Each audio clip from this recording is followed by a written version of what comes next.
Here. Ms. Guadagnino? Here. Mayor Womack? Sunshine notice, please. Adequate notice of this meeting has been provided as required under Chapter 231 PL 1975, specifying the time, date, and location by posting a copy of the notice on the municipal building, municipal website, providing a copy of the annual notice schedule to the official newspapers, and on the Township, and is on file in the clerk's office. Thank you, Ms. Russo. Mr. Davis, will you please lead us in the pledge? Yes, thank you, Council President. I pledge allegiance To the flag of the United States of America and to the republic for which it stands, one nation, under God, indivisible, with liberty and justice for all.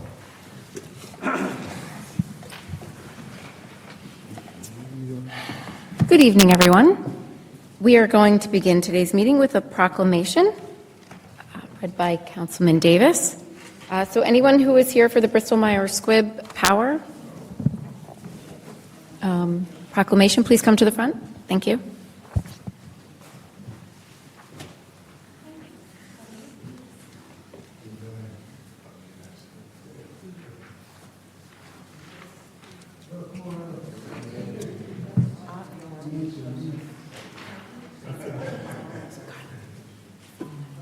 What? Yeah, I know. I said thank you before you didn't hear me. Thank you. Oh, is there a microphone? Here.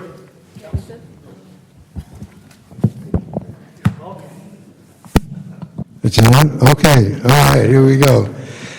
This is a proclamation by the Mayor and Council, Township of North Brunswick. Whereas Bristol-Myers Squibb is a global leading biopharma company powered by caring and talented individuals who drive scientific innovation. North Brunswick Township recognizes BMS as a genuine partner and neighbor for more than 100 years. And whereas Bristol-Myers Squibb, whose mission is to discover, develop, and deliver innovative medicines that help patients prevail over serious diseases. They also work sustainably and responsibly to create a positive impact in the communities where we live and work. And whereas Bristol-Myers Squibb, through its community grant giving, is the 2025-2026 and will also be the 2026-2027 corporate sponsor of the POWER, which stands for Proactively Orchestrating Ways to Empower and Restore Youth Mentoring Initiative, and has awarded a grant in the amount of $20,000. Whereas the Power U Summer Program supports incoming high school freshmen, and the Power H2H Hope to Heal program is dedicated to student diversion and restoration during the school year. And Power After School is a bi-weekly club dedicated to continuous student engagement, leadership practice, and community outreach. And whereas the North Brunswick Township Police Department and North Brunswick Township Board of Education has partnered to facilitate the Power Initiative components, Power U, Power H2H-Hope to Heal, and Power. After School is MBTHS and MBTMS. The Power program is extremely grateful to Bristol-Myers Squibb for their financial and physical support of this program for our youth, their families, and our community. Now, therefore, we, the Mayor and Council of the Township of North Brunswick, do hereby proclaim the respect and admiration of the community of North Brunswick to Bristol-Myers Squibb.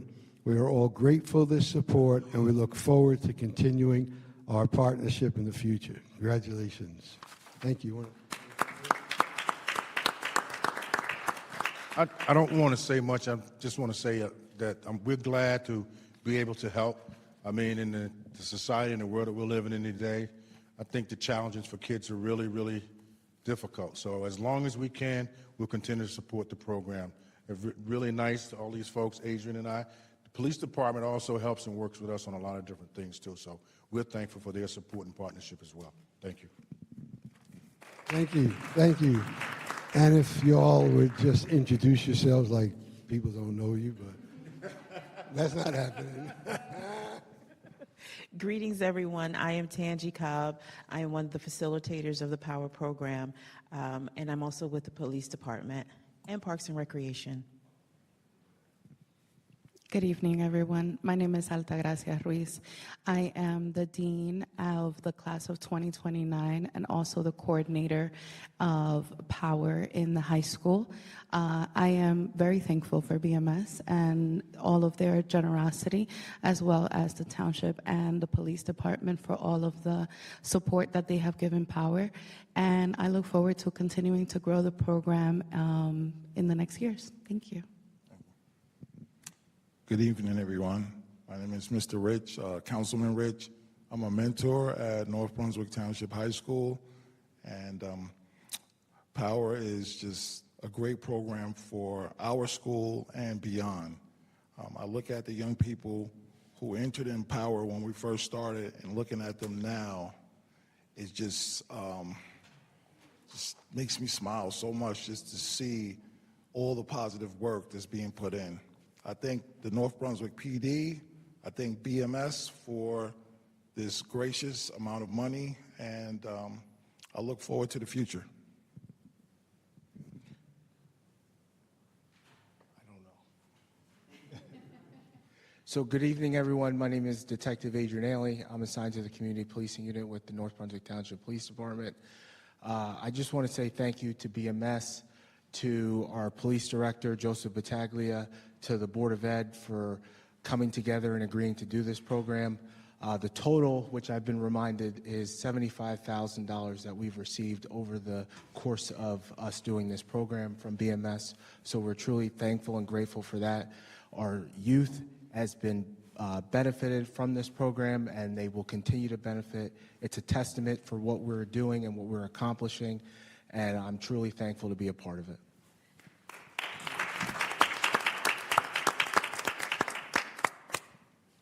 No, I'm done.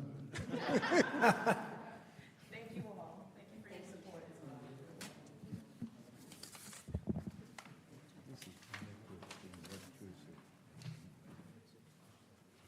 Thank you, everyone. Next, may I have a motion to approve meeting minutes from October 20th, 2025 regular meeting? I'll make a motion. Second? Roll call, please. Mr. Rich? Yes. Ms. Hutchinson? Yes. Mr. Mehta? Abstain. Mr. Davis? Yes. Mr. Socio? Yes. Ms. Guadagnino? Yes. Public hearing, second reading. Ms. Russo? Ordinance number 25-25, amending and supplementing Chapter 227, parking for the handicap of the Code of the Township of North Brunswick. If anyone is here that would like to be heard for public hearing only for ordinance 25-25, please come up to the podium now. Anyone? Seeing none, may I have a motion to close this portion? So moved. Second. All in favor? Aye. May I have a motion to approve consent agenda items A? Council President, we need Sorry. to move to adopt ordinance Oh, 2525. sorry, second reading. My apologies. May I have a motion to adopt ordinance 25-25? So moved. Second. Roll call, please. Mr. Rich? Yes. Ms. Hutchinson? Yes. Mr. Mehta? Yes. Mr. Davis? Yes.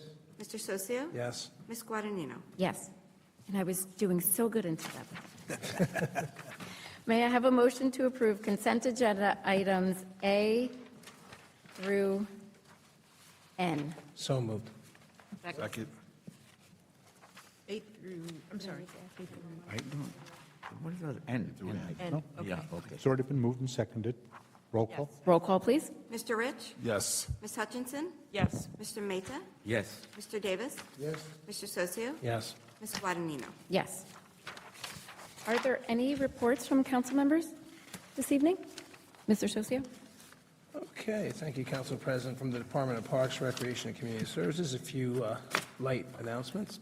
Our next meeting, Monday, December the 1st at 6 p.m., we will have our annual tree lighting ceremony. That will be held right here at the Municipal Complex at 710 Herman Road. This is typically a great evening when we have the high school choir, the orchestra, and a whole bunch of other participants. We have a visit from Santa Claus and Mrs. Claus, because why wouldn't they come to a tree lighting ceremony, obviously. We have refreshments and things like that. It's really just a great night. We also, on that night, will be accepting donations for the food bank. Please, we don't accept glass, and check the expiration dates. We're also collecting new mittens, gloves, and socks that are not used. New, please, not gently used. Make sure of that as well. But please come by next Monday, in 2 weeks, our next meeting, December 1st at 6 p.m. Breakfast with Santa will be held on Saturday, December the 6th, from 8 a.m. to 10 a.m. at the Green Turtle. Tickets are available online, $11 a person, through communitypass.net until December the 4th. Once online registration is closed, you can pay in cash the day of the event.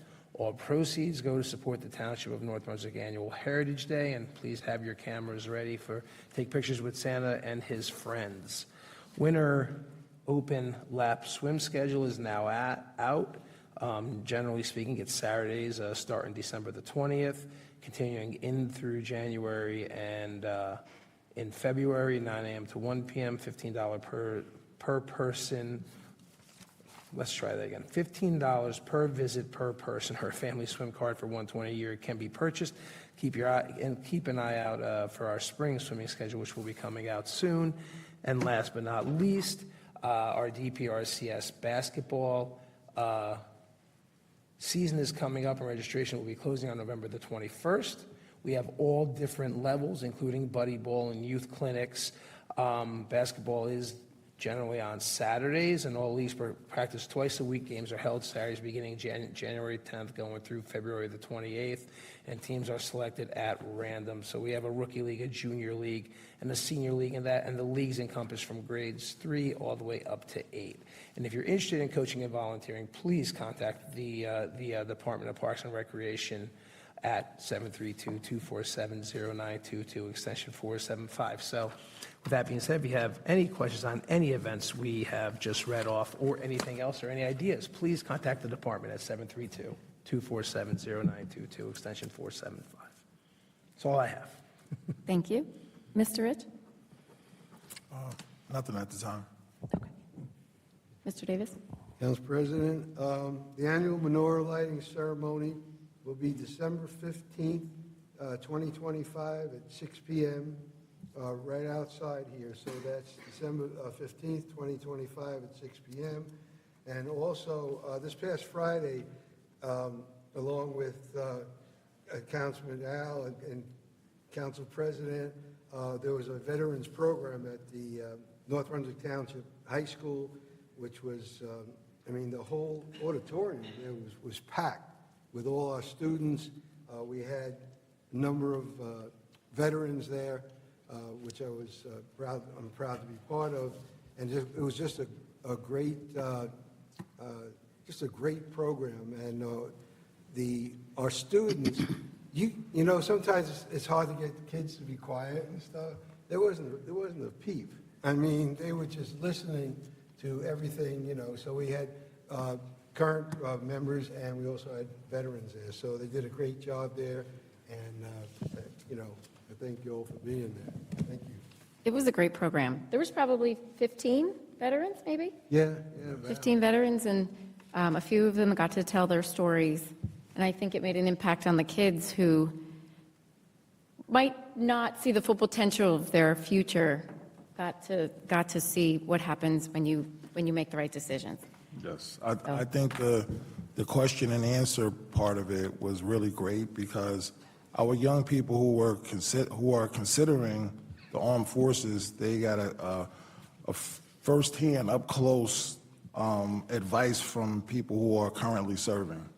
So I thought it was great. It was. Okay. Anyone else? Yeah. Hello, everyone. Last Monday, we collect every year for Seva Diwali. We collect food for the Township Food Bank. This year, we collected some food and we donated to the food bank last Monday. With Loan Benson was there in the and what we did, we collected like 2,000 pounds of food and we donated it to them. We are very proud of that. They do it every year, and keep doing it. Thank you, everyone. Thank you. No, I don't have. Thank you. We have now come to the public portion of our meeting. If anyone would like to be heard, please come to the podium, sign in, and please tell us your name and where you live.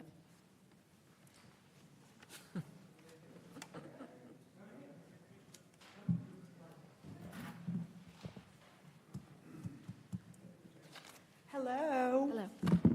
Can we both talk at once? Yes. So Carol will do the introduction, but before we get there. We have to sign in. Okay, can I do that in a second? Go ahead, it's okay. Take your time. You go ahead. Can I poll? Can I poll you guys for a second? By the raise of, no, I can't even say, anybody have animals at home? Anybody love animals? Anybody have animals at home? We're not going to have a dialogue. Okay, This is no your problem. opportunity to say No what you problem. want to say. There's nothing pending. Let me finish. You asked the question. So there's nothing pending before the governing body this evening at this meeting regarding animals. I assume that's what you're here about. Right, There but- may be in the future, but so now the floor is yours. Go. If you have animals at home, any of you, they came from someplace. Unfortunately, not every animal that's out there has a place, has a home. And that's where we, North Brunswick Humane Association, try to come in. We don't have a shelter. We are just asking for your attention tonight and support. And I'll give it to Carol. Hi, everybody.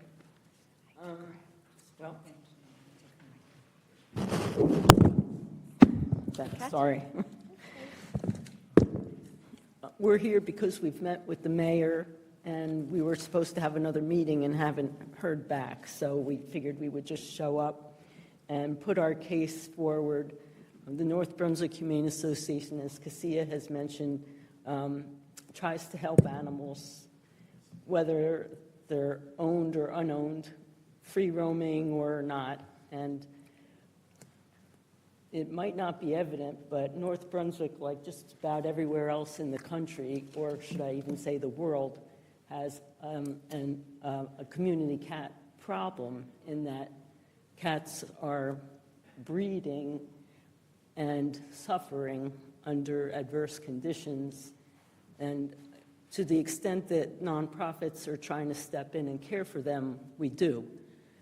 But it's kind of an uphill battle, and we could use some support from the community.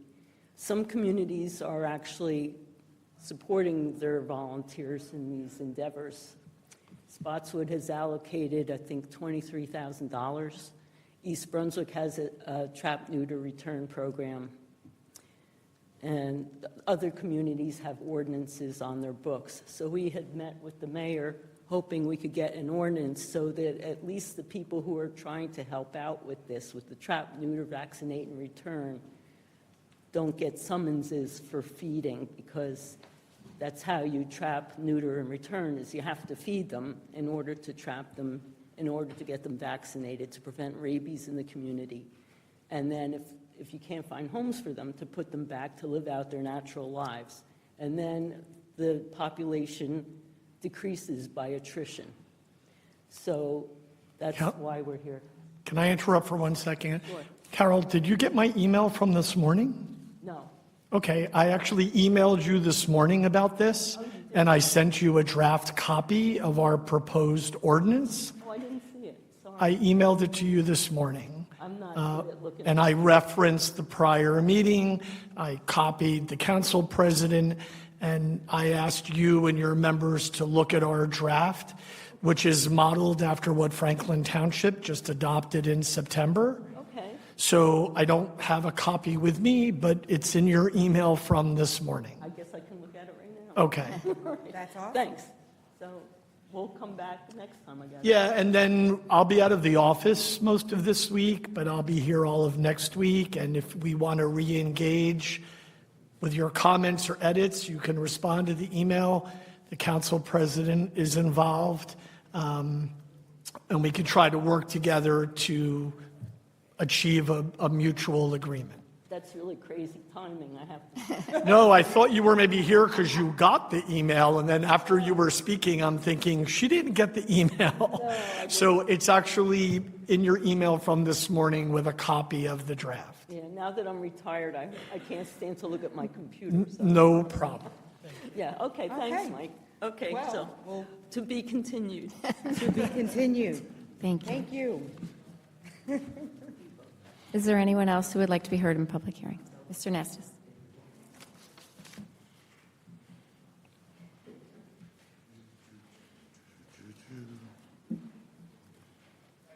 I'll fill that out later. I received a response from Community Development, Mr. Ritz, and I have some questions. 497 Georges Road. Is that ever going to be done? I According mean, to, you're 12 years we're working on it now. I think. I don't know what Right. that means, Mr. Nassis. You have an answer in that report. Well, the answer is he's been notified the steps are remaining an outstanding violation, and a summons will be issued. Okay, when's the rest of the place going to be cleaned up and a for sale sign put on it so people know it's for sale? Well, it has been cleaned up. There are no other violations at that property other than the porch. That's what that says. I'm sorry, say that again? There are no violations at that property with the exception of the porch. Oh, how about the maintenance in the backyard with the roof of the garage on top of the car that's there? I know the car is allowed to be there. You're allowed one car, et cetera. And so, in fact, I'll tell you what, I'll give him $100 for keys and a bill of sale to that car, and I'll tow it out. And he could clean up the rest of the yard. You can contact him directly. I don't know him, and I don't want to contact him. I'm asking you to do it. He's That is permitted- unacceptable, sir. Sorry, that is He's not the permitted- function. of Everybody's municipal permitted government. one unregistered vehicle. He is permitted to have that vehicle on the property. I'll call you tomorrow for his name and address and phone number, and I'll take care of it. That's fine. Next one is Adams Lane. You told me the outside storage has been abated. Who cleaned it up?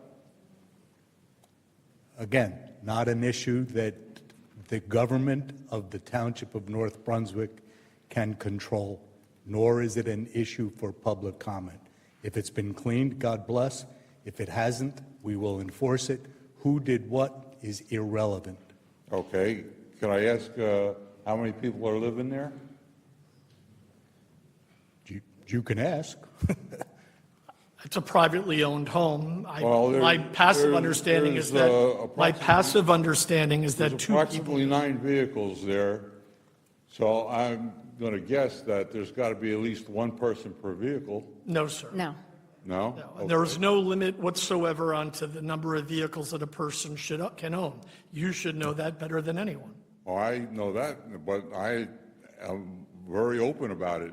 Well, I don't to know. my knowledge, there were I don't- only two. They're all owned by one person? Yes. Okay. That's what I want to know. And 886 Livingston Avenue, no violations because the property address was wrong. Code enforcement gave me that address. I have no idea. So we're moving down to 900 and 908 Livingston Avenue. There's no violations as previously explained. Who owns the grease trap? Do you know what restaurant? No, it doesn't have anybody here who owns it. I believe there's an Asian restaurant on Livingston Avenue at that address, and that is their authorized grease receptor for that restaurant. Are they responsible for maintaining it and cleaning it? What does that mean? Well, when the grease trap is full, what do you do with it? I'm- Let it pour over onto the, I'm sure it's emptied on a regular basis. I'm sure it's not.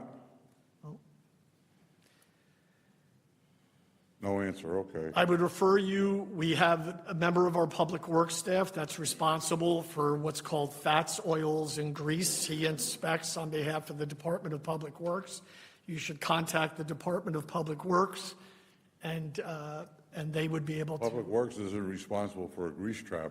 That restaurant No, is sir, they are. responsible for maintaining that thing, that grease trap. And They're it's- responsible for maintaining it Yes, and it's disposing of it. Yes, and it's monitored and enforced by the Department of Public Works because it's tied to the sewer division. We have a dedicated staff person whose job is it to work throughout the township and inspect, monitor, and maintain that people are properly managing their grease traps and receptors. And that is done Would you like to through. go out there and take a look at it with me? We can make note of this to the Department of Public Works, and we'll have them go look out. Okay. 984 Bergen Avenue. We're permitting compliances by June 30th, 2025. Well, what compliances are you permitting? Nothing's been done. You say here that they're registering their business at the address within 30 days. Yes, And they will pursue construction of insulation, garage, Butler building, and we are permitting compliances by June 30th, 2025. June 30th, 2026. If it says 2025, that's a typo. That's what it says. It's a mistake. It's 2026. It's a typo, Tony. 2020. We're aware. It's a mistake. It's 26. 2026. Yes. I apologize.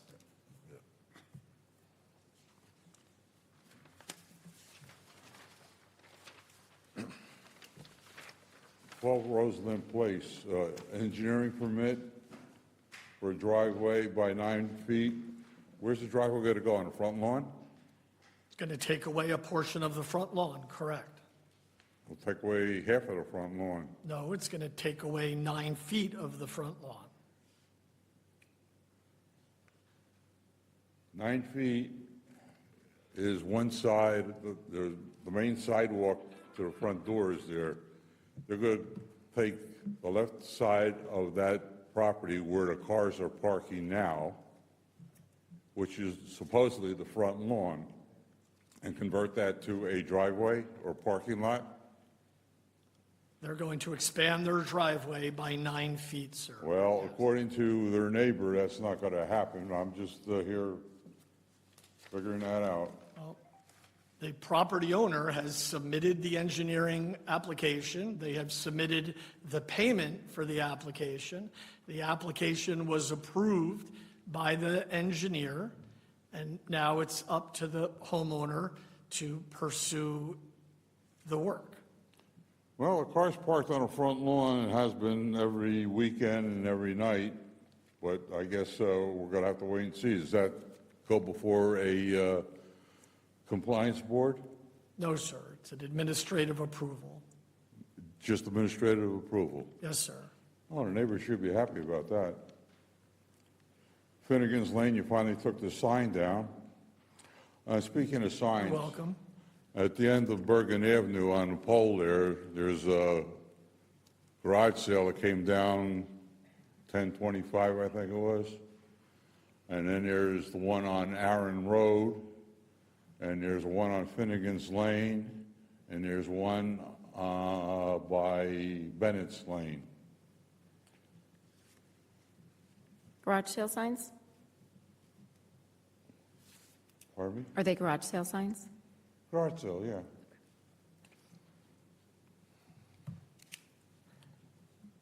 Well, if someone- And the other one I wanted to ask about is the site triangle. I was at Bama's Nursery and ran into the same guy that first brought it to my attention. And as soon as he stopped laughing, he said, "Thank you." And I have two more. One's on Newton and Bergen Avenue. They cut the top and some of it, but the site triangle is still blocked. And the other one's on Herman Road in Newton that has a similar branch hanging into the site triangle, And on the weekends, there's something like 8 or 9 cars there. And they're only there at night and on the weekends. They're not there during the working day. And the last thing I would like to know is 687 Herman Road, which is right outside. All the leaves are down. Who is going to be responsible for cutting down the branches while it's still doable before it gets tangled up in the wires? I know Public Works has been taking care of it, but this is on private property now, and that's not Public Works' job. I don't know how to answer him. We've answered this Well, so when many you get an times. answer, let me know. Okay.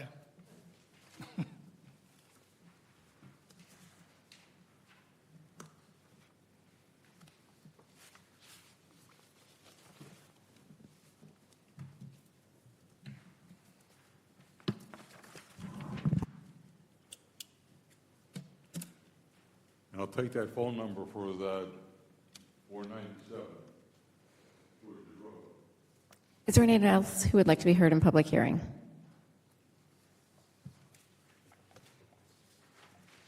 Hi, good evening. Officer Salvador Romero, North Brunswick, PBA President. I want to start off by saying congratulations to you guys for your re-election. So that's good. I also want to thank you guys for the support through our numerous fundraisers that we had in the last 2 months. We had the DVRT, domestic violence, with the shirts. Thank you so much for being supportive of that. We also had several cancer awareness fundraisers, and you guys are very supportive, so thank you. I have coasters on behalf of the local for you guys, so thank you for that. I wanted to come up and just formally announce that we are having our toy drive, so it's good news. We're on that final stretch of the holidays, so we will be sending out some information, so I just wanted to formally let you all know that we're having our toy drive coming up. Our director just gave us permission to, once again, start receiving those collections in our lobby, so I'll send out those flyers, and hopefully we can have another, successful toy drive, and we'll see you all out there. Are they new unwrapped toys, correct? Yep, new unwrapped, of all ages. We do work with several community partners and local businesses that donate age specifics. We usually try to help out families from, newborns up to 14 years old, and some teenagers. We have some gifts that we're able to help them out, but it's really try to, give back to the community and keep those that might have some hardships during the holidays. And we all know with that government shutdown and whatnot, it's been really rough for some people. So we've been working with the food bank, trying to make sure that those shelves get stocked. So it just feels really, really good to be a resident and work in town and see all the great work you guys are doing. So on some good news, thank you for what you all do, and that, things are great. So appreciate it. Thank you. All right. Have a good night. Council President. I'm sorry, going back to Mr. Nassis, and I'll defer to Mr. Gordon. I don't think it's appropriate that we provide the cell phone number or any phone number for another homeowner, which is not in the public record. It is not. There is a for sale sign on the property on Georges Road with a phone number. If Mr. Nassis wants to engage the owner, he should go look at that sign and call the number. But in no other circumstance for anyone who called me and asked me for someone's cell phone number for another owner, including Mr. Nastis, I would not provide that number under any normal circumstance. That's correct. Thank you. Thank you.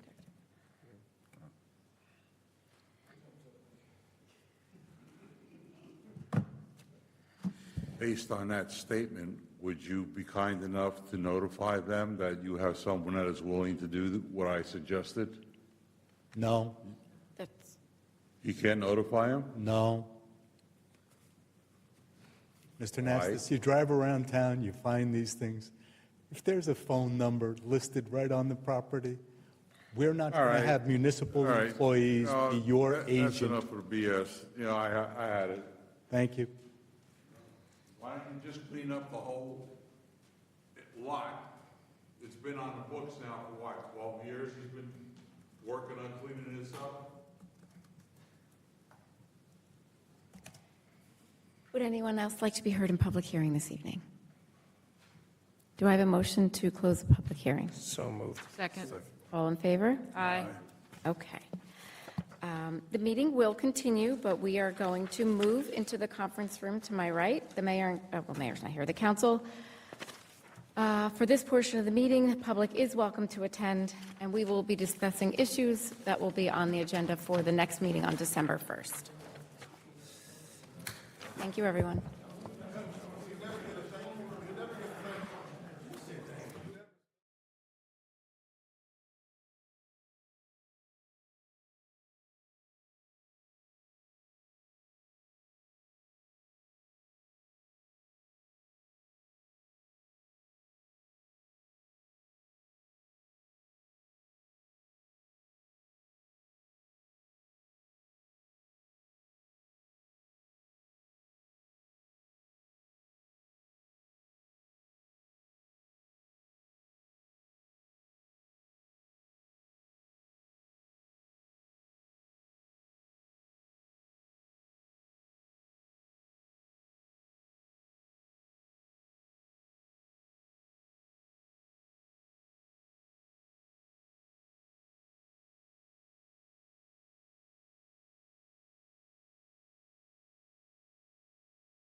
I eat some more. Do you want to go up? Sure. Would you like to start? We're going to come back to that.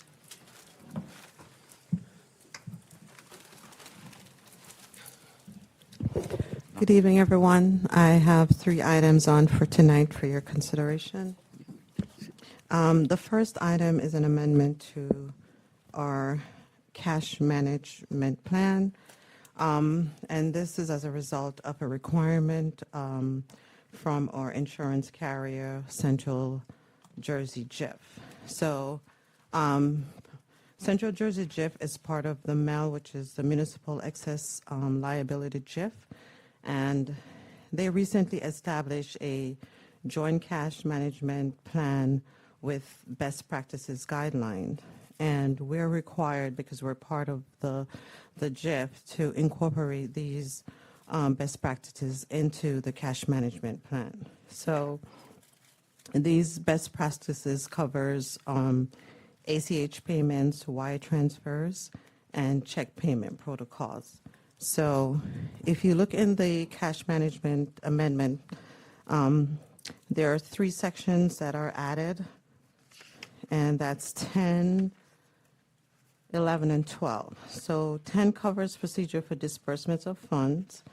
11 covers best practices, and this is required language that is required by the MEL. Section 12 includes wire and ACH policy. So going back to section 10, subsection B, this includes items that we currently pay off bill lists, such as our utility bills and payroll bills. But I'm recommending an addition, and that's item number 11. And this is for certain payments made by our Office of Emergency Management. Currently, the OEM coordinator uses a personal credit card to pay for stays for homeless individuals. And this is because the hotel would not take a purchase order. So I'm recommending going forward that this is considered payments of this nature considered an off-bill list item. So that is item 11 that's in the cash management plan. So Is it not acceptable to have a Office of Emergency Management credit card or something a township, like that specifically for that kind of use? If it's monitored, I mean, there's... not that I'm aware of. I think there's something with procurement cards, but we currently don't. There are P cards that have, Yeah. that are very specific, but as far as regular credit cards, we can have merchant cards like a Home Depot or a Lowe's, but we can't have a direct. Yeah, we're allowed to have merchant cards like a Lowe's, Home Depot, but we're not allowed to have a direct general credit card. We can have a P card. We have tried in the past, under the former OEM, certain hotels were, agreeable to this, but I think they have recently found it difficult to accept a purchase order on an emergent basis. Can I ask a stupid outside? How about like a prepaid, like if, for instance, I don't know, the average hotel night stay is $150 or $200. This is not something that's used often, but can't we put something in like a prepaid so that it's there to be used, like a prepaid, like, because they have prepaid credit card kind of things too. And again, something that's in a lockbox, and then when a house fire happens at our place and we know we need to put someone up or people up, then we can access that. Is that something that's doable, usable, or could that lend us to scrutiny on the whole audit side of it? And again, just asking questions, just trying to figure out something that could work if. I don't know the answer. I've never seen a town that has done it that way. Okay. In the I haven't 40 heard- years or it's so. interesting. What is the normal procedure? Personal The credit card. personal credit card and reimbursement. All right. Yeah, that's how It it's doesn't always, seem it's, very Yeah, it doesn't. it's crazy, but it, official. yeah. Yeah. How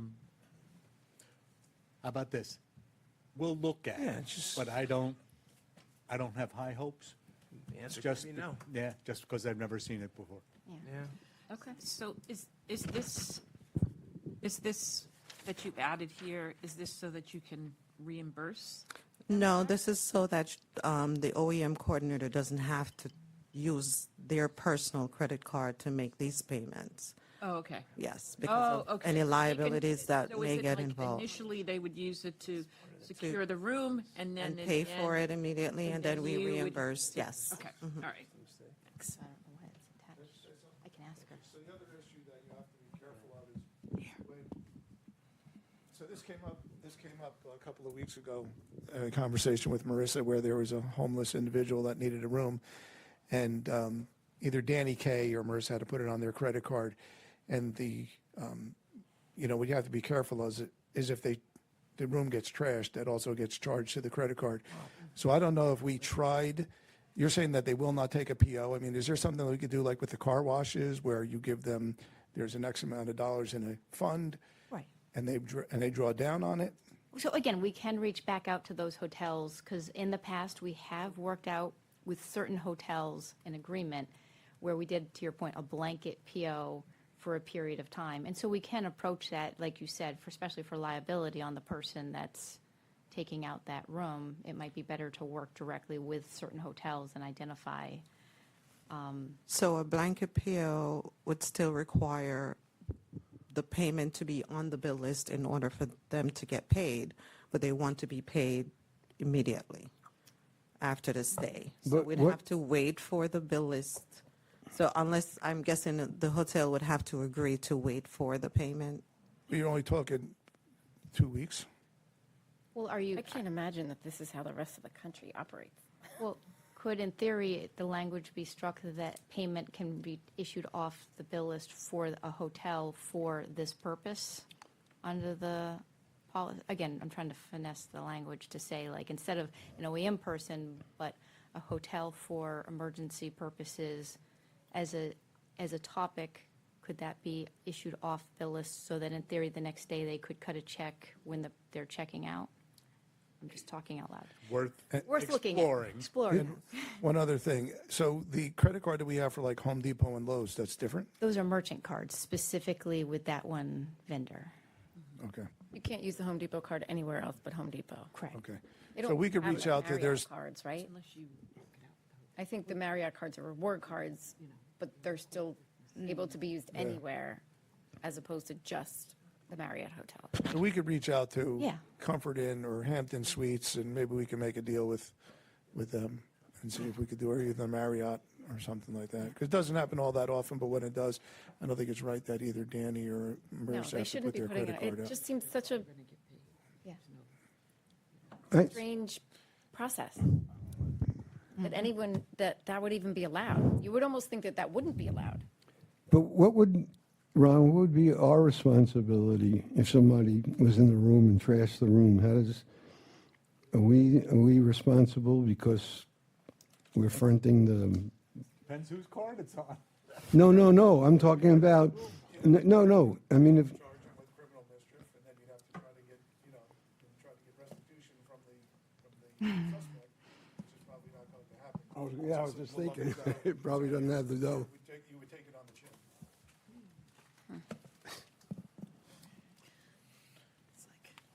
Okay. Okay, moving on to the next item. This is a resolution authorizing the initiation of a municipal-wide property reval. Our tax assessor did a presentation earlier this year, and currently, if our ratio goes below at 85%, it is recommended. Currently, our ratio is going from 36.02% to 33.26%. And that is that's a very low ratio. He's here if there are any questions, additional questions that you have in order to get this reval initiated. So if you remember from our meeting before, this is a process that takes quite some time to just begin. There's a waiting list, right, up to 2 years? Yeah. Just to start the process, so this is not something that's going to be immediate. Depending on what company we use, what company bids or whatever like that. Yeah, come on up. Do we have Yeah, depending on the company. I know PPA has a 2-year waiting list right now. There's a couple other companies, RDS, ASI, but yeah, more than likely we'll be on a 2-year wait list, but in theory is to get today's price for 2 years from now work. The way prices are increasing, this would be a benefit financially. This is something that will eventually have to be done. If we don't do it on our own, we will probably be forced to do it. It's a practice that is normally every 10 years, from what I understand, and it's been 26 since we've done it. So it is something that needs to be done in our town. My administrator would argue a little longer. Okay, sorry, what is the, please correct me. He told me because of what happened in last reval is that North Brunswick has never had an accurate or full-on reval that has been done within, full integrity. So Yeah, you can't. We did a reval in what, 96, 97. I think that's the best way to put it and leave it at that. Yeah, You know, yeah. You really don't want to start doing that because then you're going to get into some bad stuff. You don't want to do that. That's crazy. Yeah, and so to your point, in 97, there was the formal, the reval done, I think is what you're saying is, there was a lot of cleanup that we did in those following years, following that reval. You So could we tell want to make even sure. in today's book that you could tell what was done in the previous reval in comparison to what has been done by Diane, Elena, and myself now in the past couple months. Correct. And so I think the lesson learned from what happened in one reval, we're trying to not reinvent that. So we have taken a lot of steps. The tax maps have been updated. There's been a lot of homework involved in getting prepared for this upcoming reval. So again, I think you're saying it's better prepared coming into this one because the reval, again, I think there was some wrinkles in the last reval done in 1997. We don't want to reinvent the wheel. We want to, start with a clean slate, make sure everything's done properly. So they have been a lot of lessons learned from that last reval. And again, this will be a very different experience, especially with technology that's come out, the tax maps, everything digitized, that this reval, we want to be very, again, transparent, open, communicate the process, so. Does anyone have any questions on this? Now, I'm sorry. Go ahead. Mine's just quick. So once this process is completed, is it every year, every 5 years, every quarter? How often? There's two avenues, right?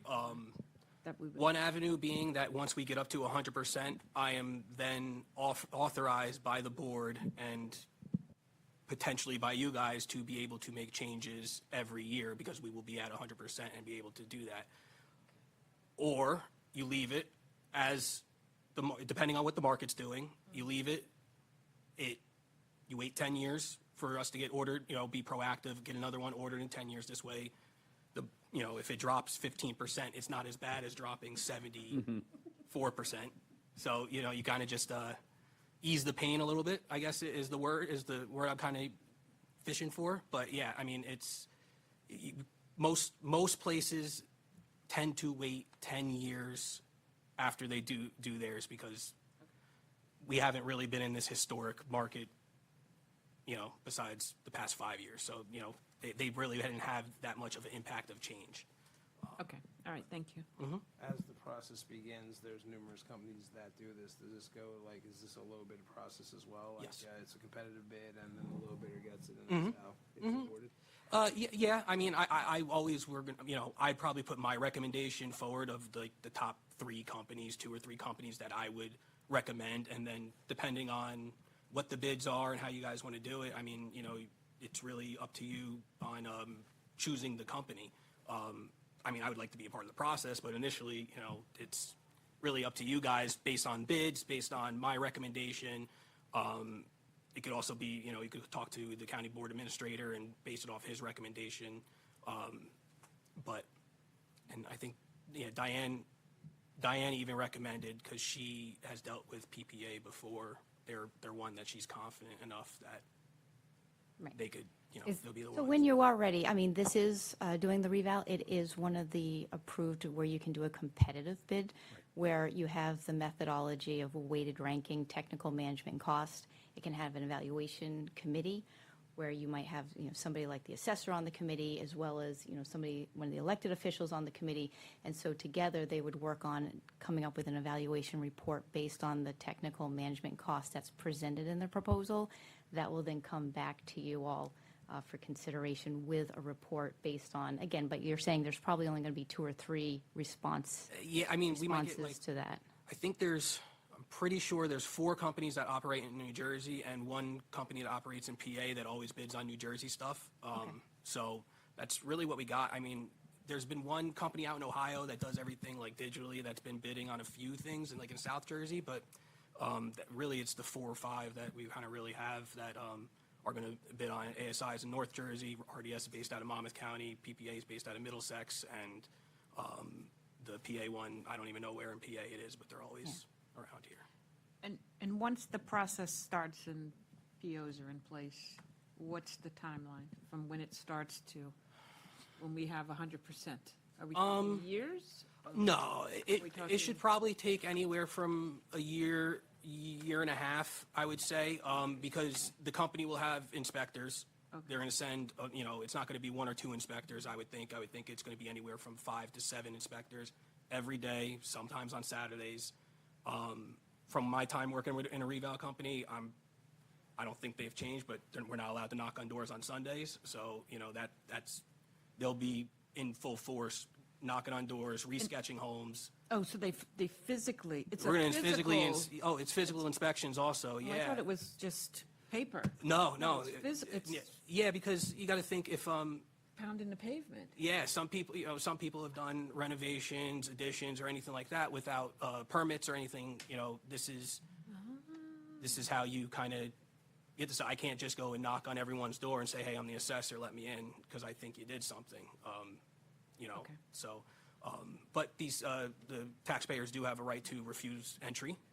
This is not a mandatory entry thing, but it will be transparent on what would happen if a refusal was in place. Okay. So. Right. Great.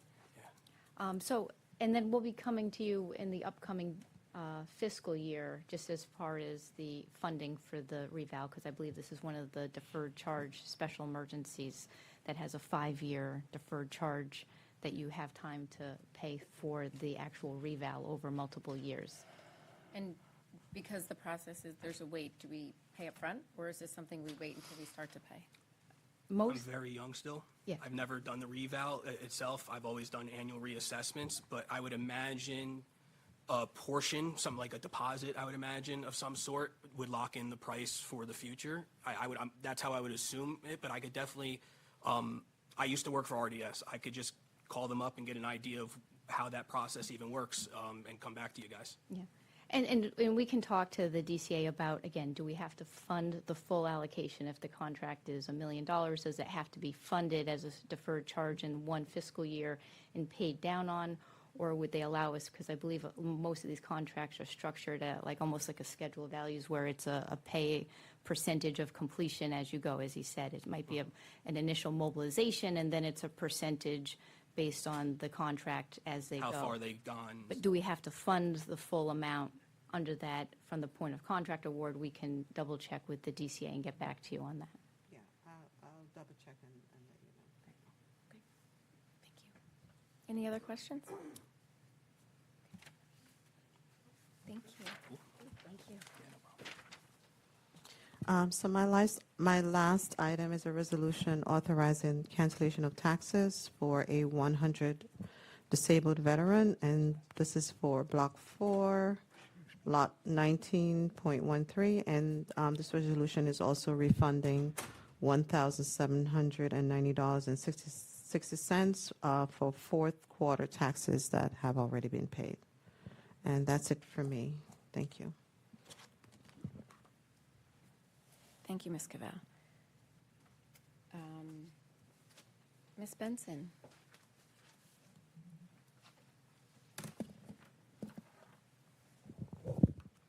Good evening, Council President, council members, and residents joining us. I have 4 items to share with you this evening. The first item is in regards to our senior center and our homebound seniors. We're looking for additional volunteers to assist with delivering meals. Those meals are delivered during the day, usually 10:15 a.m.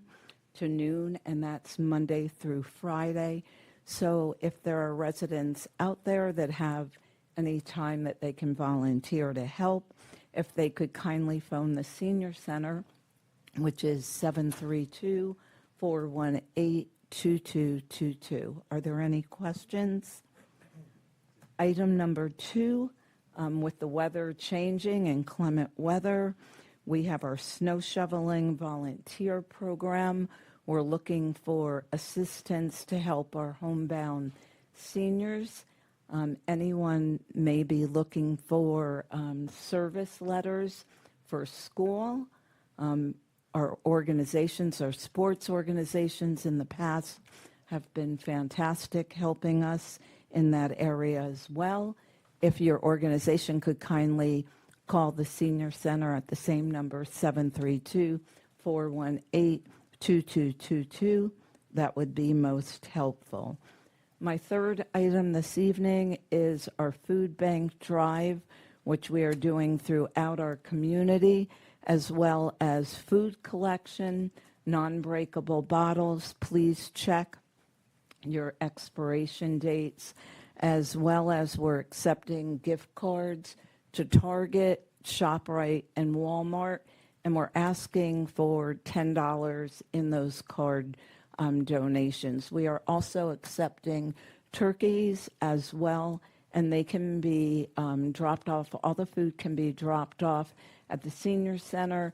Best times are between 9 and 3:30, but if someone cannot drop off the food, and if they could contact me directly, we'll make arrangements to have the food picked up. And I can be reached at 732-247-0922, extension 475.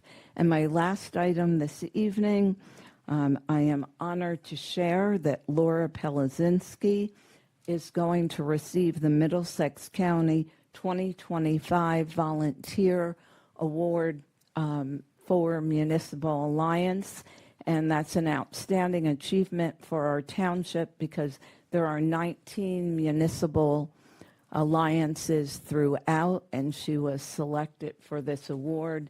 So congratulations to her. I want to thank Councilwoman Guadagnino and Councilman Mehta for their support with the Municipal Alliance as well. Are there any questions? Just an addition, she will be honored by the county and the state, and then she will be honored by our township here at a council meeting on December 15th. Thank you. Have a wonderful evening and happy holidays to everyone. Thank you. Do you know when the county recognition is?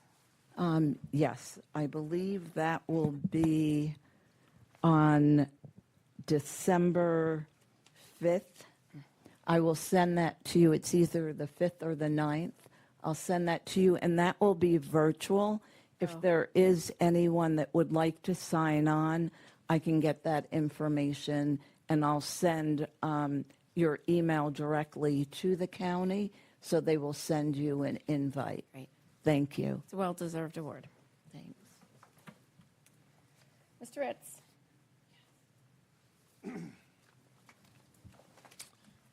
Good evening, everyone. I emailed the governing body last week regarding the 2 draft ordinances. I would just encourage you to continue to contact me with any comments or edits for either one of those ordinances. I noted in the email to you that there are new fee recommendations from the clerk regarding the cost of licenses for cats and dogs, which have not been amended in many, many years. Essentially, the rest of the fees in the ordinance are remaining the same. And then I'll be following through with the Humane Association, who's particularly interested in the cat colony section. Learn this evening, and then next week we'll review any suggestions or edits that they make, and if there are revisions to that section, I will provide them to you next week prior to a potential introduction on December 1st. Thank you. I just wanted to make a comment about this ordinance. There are parts of this ordinance that we are bound by laws in our state. If I'm saying this correctly, or if I'm saying it wrong, please correct me. We cannot discriminate against someone for practicing their religion. Is that correct? Did I say that properly? That's true. And so there are parts of this ordinance that maybe we don't personally agree with, but we have to follow the rules and the laws of the state. So I just wanted to make that clear. This is not something that the township is necessarily in favor of. Me personally, I'm not, but that's what it is, and we have to follow it. So I just wanted to let people know that have had concerns on social media, that we are following the laws that we have to abide by. Thank you. The third item this evening is a resolution proposed by the Environmental Commission. If you take time to read it, I think it's self-explanatory. This is regarding the proposed Williams Company expansion of the Transco pipeline. This is a particular issue in Franklin and in South Brunswick. It doesn't directly impact North Brunswick in terms of the location of this improvement, but it generally impacts the environment, and so the Environmental Commission is asking the governing body to consider it. We just completed a major project. Yeah. With Williams Gas, right? Yes, sir. Transfer station, everything else. Did anyone tell us that we have no business doing our project? I mean, it's kind of, I understand the concern. I understand the environmental impact. I understand this, but is this an existing pipeline here that they're doing, or are they constructing a brand-new one? I mean, it's Yeah, I don't have it in front of me, and it's outlined. It does, do you have it called up, Councilman? I have the resolution. It does specifically impact South Brunswick and Franklin, and I know there's a proposed. But are South Brunswick and Franklin against it? There are people in Franklin and South Brunswick that are against it. understand that. I'll affirm from they did provide in the initial request a number of towns who had already issued comparable resolutions. You should know that the model resolution they provided was like 4.5 pages long. And so this is an edited version that is more targeted, but I think. It appears to be a new one. It says proposed project. Yeah, so I'm hedging only because I don't want to speak on behalf of the Environmental Commission. So presumably they will be at this December 1st meeting and they can comment and talk about it. And then at that meeting, the governing body can consider the resolution. You can table the resolution. You'll have those options. So I can't answer more of your questions only because, again, I'm simply providing it on the Environmental Commission's request and recommendation. Understood. Thank you. Just real quick, I know wetlands is always a big issue. And on this, they talk about it affecting 41 acres of that. Is that one of the main things that the environmental? I think it's all of those things, Councilman, but again, none of that is within the Township of North Brunswick. Yeah, that's right. So it's the other two townships that you're talking about. Minimally, the line, I think if you look at the draft, the line goes all the way into New York or Staten Island. I mean, in this particular instant, the project is not physically in North Brunswick, whereas it has impacted South Brunswick and Franklin.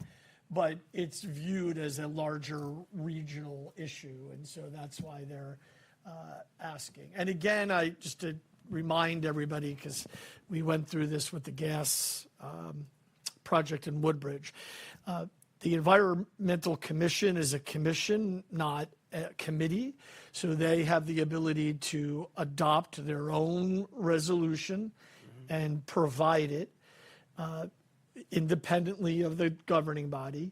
They're just also asking the governing body to issue a companion resolution itself.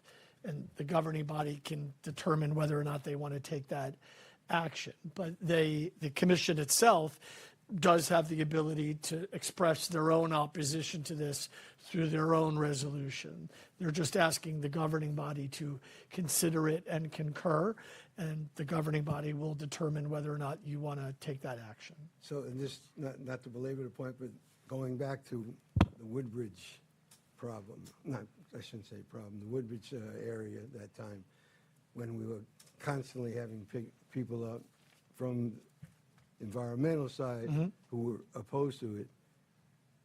Is this basically going to be the same thing, that the Environmental Commission is behind this, and no matter what we say, and we have the final say on it, but that we're going to have the same issues coming up, or am I asking a question that's... No, it's an equally emotional and similar topic issue.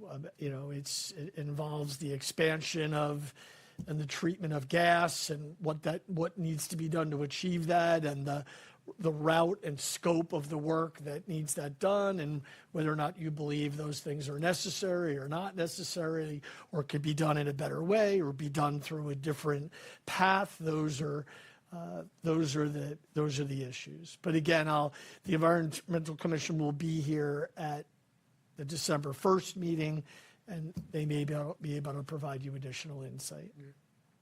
It is, Michael, it's just like Keesby project we did, what you're talking about, Woodbridge, right? That was in Keesby that time? Correct. Yeah. That was a very specific project, and this is another specific project, but thematically it's the same issues. Yes, sir. My last item is the renewal of our shared services agreement for the Middlesex County Department of Health. If you're looking at this resolution, it's a 2-year agreement.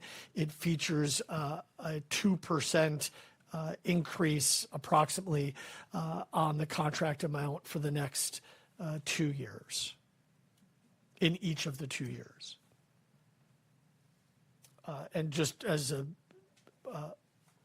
a note, I think this was shared with everybody in email, but the Middlesex County Health Officer has been relocated administratively and is now in my office in the Department of Community Development. So that's why this is under my name this evening. Well, I think we have only one officer, right? Correct. Well, we have one assigned full-time officer, but the county provides services to North Brunswick beyond that one officer. So in terms of clinics, vaccines during COVID, they do provide other services, but in terms of dedicated labor, we have one full-time officer who's assigned to North Brunswick year-round full-time. And we are responsible for his check. I'm sorry? We are responsible for his check, what we give him, right? No, the county pays him. County pays or we pay? No, the county pays him. This what we're doing tonight is, what you're being asked to consider is renewing our contract with the county. And as part of that contract, they provide a full-time health officer to North Brunswick. But he's an employee of Middlesex County. He's paid by the county. He's just assigned to North Brunswick on a full-time basis. I was thinking he's paid by us.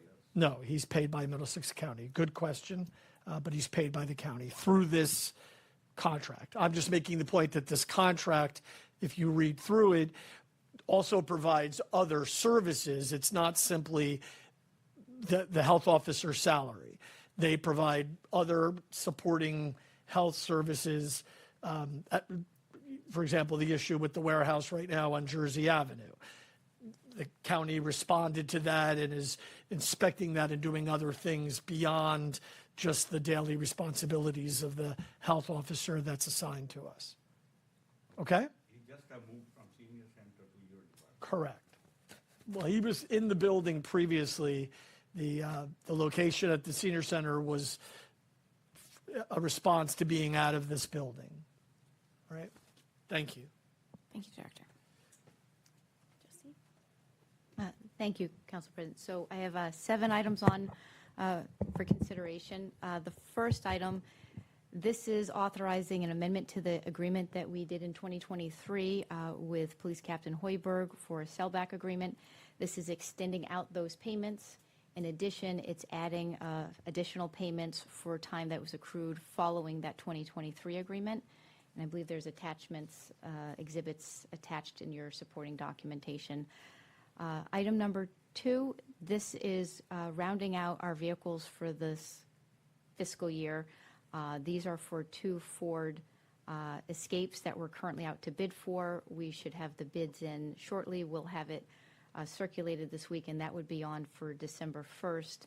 And again, that would be all the vehicles between capital, water, sewer, and grants for the fiscal year. And then once all the vehicles come in by the spring, the Public Works Director reallocates the fleet, makes sure everything's what needs to stay with the fleet, what can be reallocated and repurposed, and what would be on for a consideration in the spring to go out to, we usually typically auction in the springtime any vehicles that are no longer needed for public use, and we put an auction out for the vehicles that are coming out of our fleet for sale. Item number 3, there's 3 requests for water sewer credits. All 3 of these are regarding internal plumbing issues with a fixture that they're seeking credits for. Item number 4 and 5, these go together. This is part of our membership with the Joint Insurance Fund. I think Cavell addressed one of the issues with our cash management policy. These 2 issues, one is revising the employee handbook, and I believe that exhibit was attached. And the other one is affirming our civil rights policy with respect to the officials, appointees, employees, volunteers, contractors, and members of the public. And so that would be the civil rights policy and updating that as well.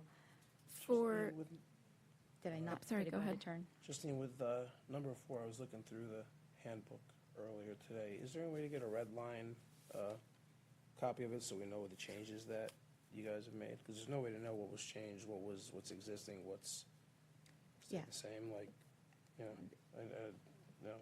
I can provide the 2003, the current version, but the model document that the MEL put out that they're looking for the township to adopt, on top of what we had amended in 2016 on our Chapter 61 ordinance, and to bring those all together into this, they're not going to really look similar at all, but I can attach what we did in 2019, we did the Chapter 61 ordinance amendment addressing personnel that are not covered under the collective bargaining, as well as some of the policies, and we did the 2003 employee handbook, so I can attach those. But I can also give you like a red line. It's just not going to look reminiscent you of get to know what's changed, what's different, because right. with reading the handbook, you don't know right now what's. Correct. Even if it's not word for word, just concepts and sections that may have been updated or changed, because it's 67 pages. It's hard to know what's new and what's not new. Yes. Great. And item number 6, this is confirming the Local 108 Clerical Division. They have made a request to split into 2 collective bargaining units for negotiations. There's going to be the clerical, and then there's the telecommunicators that are asking to be treated as a separate collective bargaining agreement. So they had made that request. This is just a resolution affirming that request for the union to ask to have 2 separate collective bargaining agreements going forward. Did they give you a reason why they want to do that? I mean, the terms are very different. A dispatcher and the terms under a dispatcher, their schedules, everything is very different than that of a clerical position that has like, an 8:30 to 4 schedule. So they did ask for this. Their contract is correct. So, I mean, they're really 2 different companies. Okay. Never really went well together. No, they didn't. Okay. Okay. We will be coming back in front of you. We have been meeting with them. This union, both now 2 collective bargainings, they're up at the end of December. So we are negotiating with them, and we'll be coming back in front of you. They are both hopeful to have something on in December before the new year, to have new collective bargaining agreements in place for the new year. Like next month? Yes. And that will round out, the only other collective bargaining agreement that we have coming up at the end of this year is our crossing guards. And we're still in the process of meeting with them. I'm not sure if they'll be up by the end of the year, but at least we'll have these ones done. And then the following year is we have our PBN SOA the following year in 2026. I feel like we just did the crossing guards. Yeah. Okay. Again. And item number 7, this is part of our IT technology infrastructure. This is the next phase. We're looking to migrate to Microsoft 365. And part of our agreement with Freehold for managed services, the recommendation is to go to Microsoft 365. They, however, they're not the procurement vehicle for purchasing the license, so we did seek under state contracts and under our co-ops. There's nobody that directly offers this through that, so we are seeking bids for the licensing of the Microsoft 365. We're hopeful to have this implemented by the spring. We're trying to get this authorized now, get it awarded by January, hopefully roll out into the new year, going to the Microsoft 365 licensing. And that would be the next piece for the IT updates. Separately, just rounding back to what you had indicated with the mayor, he was not available, but I believe he had wanted us just to touch base on. Fire department? Yes. Yes. We're going back to the first, number 1 in this section. So this is something that we discussed in the budget meetings in July. It was an initial discussion. Handouts. Great.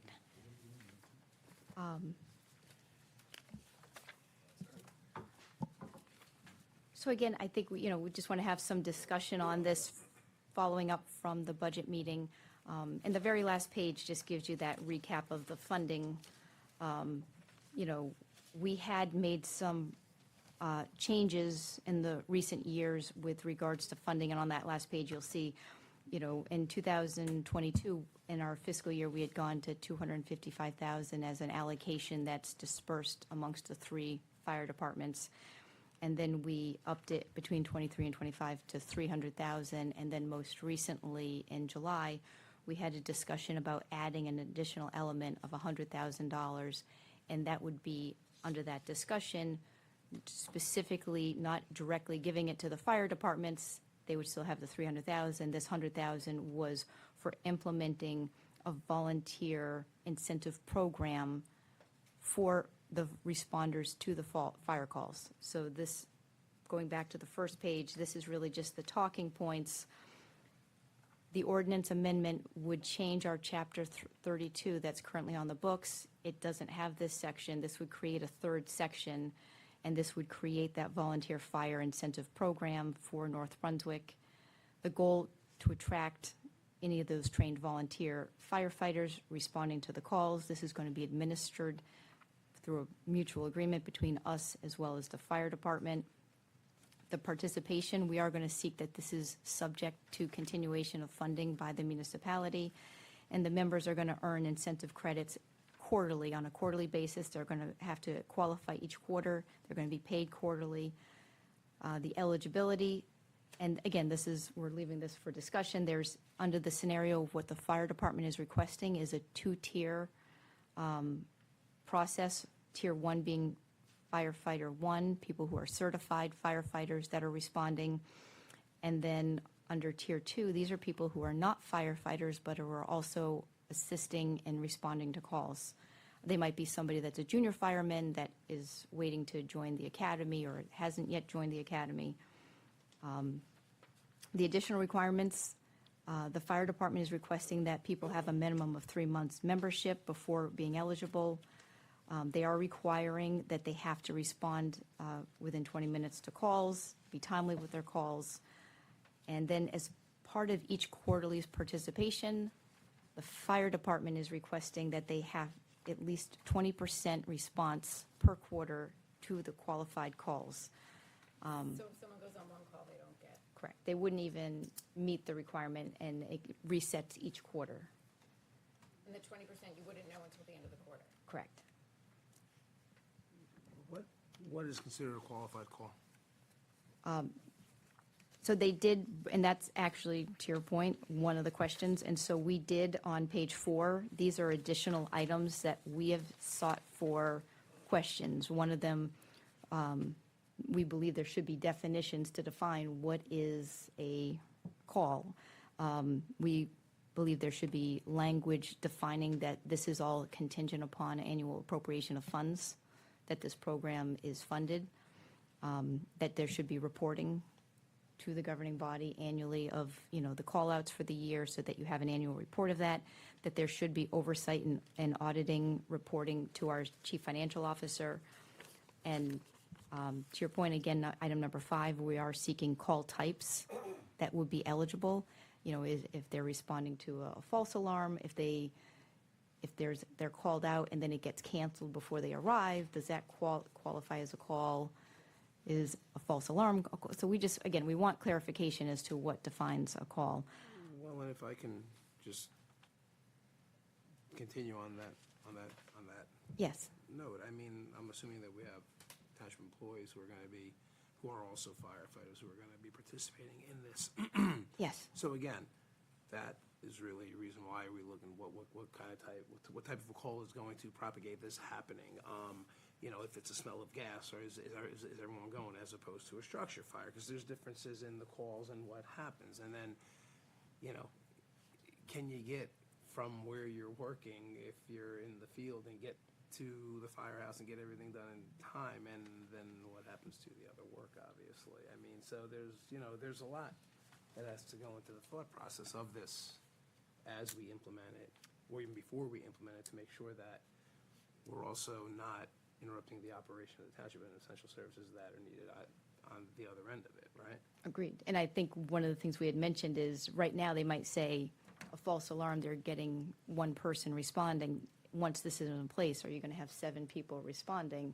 And so should there be parameters on the type of call, the number of people responding to a call? Well, and it's not for false alarm more than it's just, there's different types of calls that happen throughout the day. I mean. You don't know, you can't say that you're going to pay them if it's a working fire, but you're not going to pay them if it's a false alarm. The goal is to get people to come out. No, right, And I think the only other thing that we probably would have to look into, John, just in your realm, is if somebody is working, I don't know that they could then get paid an incentive, because they're getting paid through the township to answer the call while they're working, right?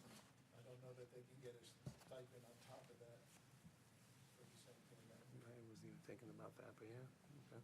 So this is for anyone who's a volunteer Firefighter. firefighter? No. They don't necessarily have to work for the township. That was my question. It has to be an employee, a township employee? I don't know. I don't think For so. argument's sake, if you got called. Yeah. I don't think so. I'm just asking the question if it is. No, but a good question, whether or not. You do have to be, you have to be for at least 3 months a member of one of the firehouses in North Brunswick, not necessarily employee.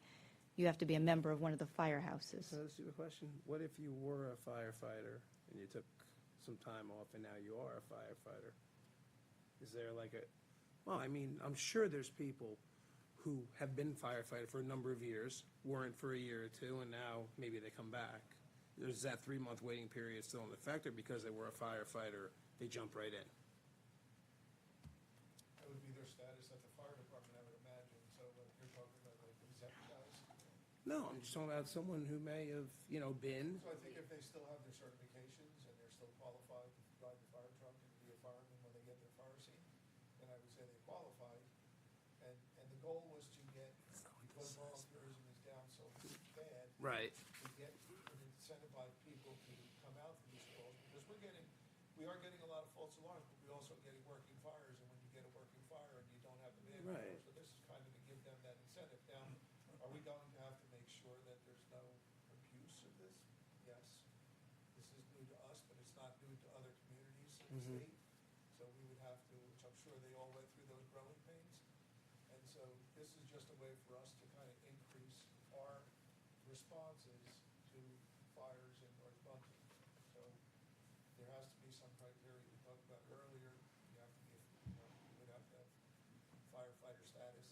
Well, but again, and like the reason why I ask, on the first page, C1 says must have minimum 3 months membership. Now, does it restart once I become a member again? Again, I don't know. That's something we have to ask. And you took a hiatus and then you came back, but you're still certified because they have to keep their certs. You're still certified, you meet the training requirements, because I think it says you have to provide so much training and Right. Time at the department or something like that, you're a member in good standing, but you took off for whatever reason, and then you come back, but you're still a certified fireman to ride the truck or drive the truck or fight a fire, then I would say, no, you don't have to. That's not what it says, Joe. The point of this is That's to, not what it says. It says 3 months membership. But it is 3 months. If I but they've had 3 months. was a member for Company 3 for 20 years, and then I took off, and then I came back, I'm still a member of Company 3 for 20 years. It doesn't, So you've met the 3-month requirement?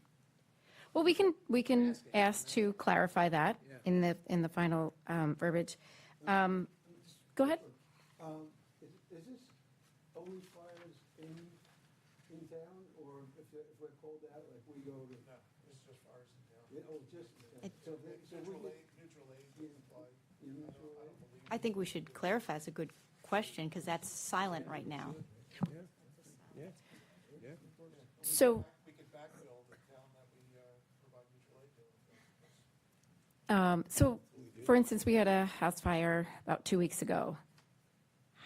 What, do 10 people show up? Do 20? Like, how many people are required for an event like that? Do we put a, Yeah, that's not. Who takes over the scene? Who calls the scene? and then they decide how many go? So it's not like there's a fire and 40 people are going to show up and all expect to get paid. Well, they could. I mean, it depends on the size of the fire, yeah. You have a working fire and you get, let's say you have a working fire and it's during the day and you get 5 people.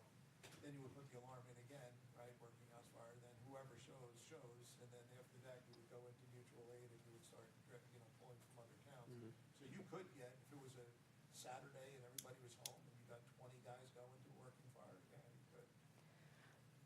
But you probably need all 20 people. Right, but so some of these other calls where a call comes in and it's not that, and 40 people all go to the call, or do they get, is it like, is there a head person that tells, I only need 5 people? How does it work? What's the process? Fire chief would get there first, and then the fire chief would determine, is it an actual fire? Is it a false alarm? Is it a smoke detector gone off? Is it a smell of smoke or something like that? And then he's determining the number of people. Everybody and say, let's say it's in Renaissance, then he would tell company 1 and 3, stay in headquarters, there's no need for you to come out here. It's a smoke detector, and send 1 truck. And then the 1 truck would go out there, and that would be it. But, the clarification that we'd have to make is, our 20 guys standing at the firehouse, does everybody get paid? Right. And like I said, this is not new to us. They've done this in other towns, so I think we need to pick their brains and see how did they work through all of this. And is it, if you ride the truck, you get paid? If you don't ride the truck, you don't get paid? I mean, those are all the things that we have to work through. Okay, how many percent fire alarms we get? A lot of these alarms are false, right? Yes. And they get paid for them too, or they don't? Yes. Under this scenario, yes, they would get paid. No, now, what happens now? Everybody's volunteer. Everybody's volunteer. This is all extra. Everyone's volunteer. Remember, these guys are volunteers, right? Volunteerism is down across the board. So if I'm taking my day and I'm gonna go to the fire, I don't know if that's a false alarm or not. Nobody knows until you get to the house, right? It could be a false alarm until the pot on the stove starts on fire, the curtain's on fire. I understand. So we can't say if it's a false alarm, you don't get paid, because then there's no incentive for me to even go. I'll wait for the big one, and then when the big one comes, I'll go get paid. So we can't separate it out like that. We have to say, what are we looking to accomplish? We're looking to accomplish get more people at the firehouses during the day. Right? And if we wanted to break it out where you got paid during the day, when it's the least amount of firemen available, that's something we can entertain, or, maybe. Like a tiered system based on time. The rates are different based on the Yeah, time we of the call. had proposed that. Again, I don't think they were seeking that, but again, it's nothing that we can't go back to them and say that we are, inclined to do a tiered system. And some of the concerns, there's 2 different ways. I think the way that's in here is there's 100,000, and once that's gone, it's gone, right? And the other towns, I've asked a couple other towns, they do it where there's a set dollar amount, 100,000. It's divided by the number of calls, and that's the dollar amount you get. So you don't know ahead of time what you're getting, right? So you don't know what that incentive is. Is that incentive $3 or $20? You don't know, because it depends on the number of calls. But that the only thing that that does is ensures that everyone who goes on that call that qualifies does get paid something, whereas if the money runs out in September, then no one from October and December is getting paid. So is the response percentage less? Are we doing a disservice to our residents because people are like, the money's gone, I'm not going to work, I'm not going to go because I'm not going to get paid? And then so we have to look at what's best for our residents. That is my question, because 4,000 calls you get, right?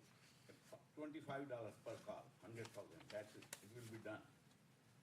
Yeah. Only one call will get average $25 to finish it, $100. What's that? You will get only $25 per call to finish that $100,000. Then what will happen? You can, if you pay $25, they have to be divided equally to the people who go. How do you know how many calls you're going to get in this? 4,000, that's the average we get, that I am saying, per year. Every year, 4,000 calls? I think so. What I have heard. I don't have those numbers. Yeah, no, that I have heard, but we'll find out. So 4,000 divided by 100,000? No, multiply by 25 is 100,000. Where did you get the 25 from? Well, he's just saying we got Multiply 25. that, make it 100,000. So let's say it was half of that, $12 a call. What would you get, 800? No, I'm just saying, if you have 6 or 8 people, how many they get? Oh, I see. Yeah, I mean, I don't Right. know. I mean, this is, like I said, this is new to us. We don't know, I just feel like I think the chief will have to do a better job of just letting them know how many guys you're going to need out there for the call. Because right now, like you said, could be 25 people show up. The money's going to disappear quickly. It's going to go fast. But I would think if you had 25 people showing up, we wouldn't be in this position, and we wouldn't be talking about this. That's the whole thing. I don't think, we aren't in the position to be telling them how they should be staffing their incidents. Correct. We are working with them, I believe, collectively, in order to find a way to incentivize, in order to get more people there. So maybe we have the problem of 25 people. We don't have that problem right now. It's a problem that we need to have. So however we can work with other towns to get a good framework, and then work with our volunteers to get the volunteers we need is what I think we have to do, and just find a way to fine tune this and get this happening, so that we can have the problem of 25 Right. people. And not to put our CFO on the spot, but, the state does provide certain accounts that you can set up a reserve for, like snow removal.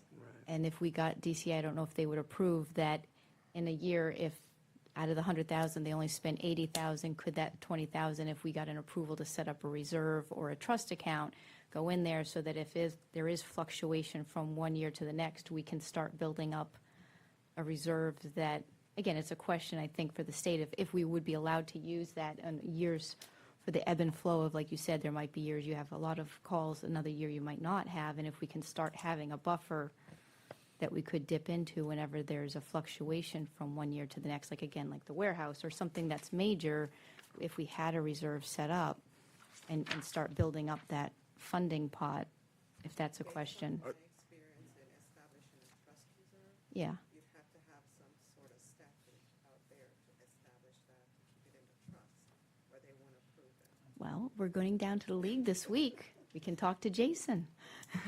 I would just say the only objective thing to consider, and I understand Joe's point that they don't know, is that the overwhelming majority of calls are false alarms. And so that's just something to consider.